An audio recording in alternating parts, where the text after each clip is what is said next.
Gençliğim gidiyor tutamıyorum. Kırılsın ellerim neye yarıyor? Gençliğim gidiyor tutamıyorum. Allah bana vermiş yorgun ayaklar, baktımın peşinden koşamıyorum. Ne zaman bitecek Tanrım adam? Yarına olmayan günlere kaldım.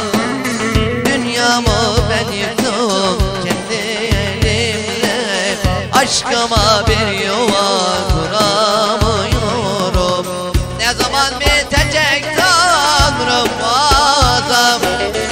Yarına olmayan günlere kaldım. Dünyamı sen yıktın kendi elimle. Aşkıma bir yuva kuramıyorum.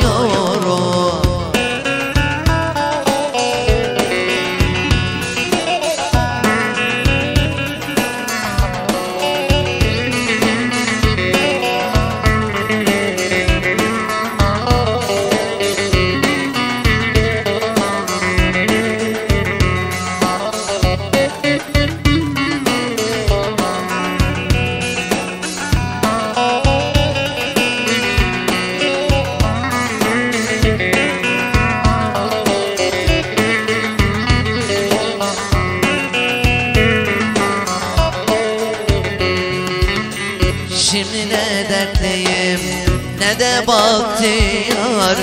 Yaşım genç olsa da gönlüm bitiyor. Geziyorum bak diyar diyar.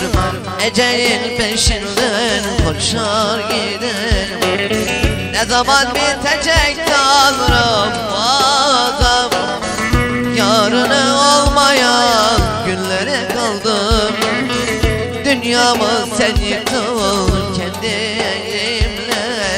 Aşkımın peşinden koşamıyorum. Ne zaman bitecek Tanrım adam? Yarını olmayan günlere kaldım. Dünyamı sen yıktın kendi elimle. Aşkıma bir yuva kuramıyorum. Ne zaman bitecek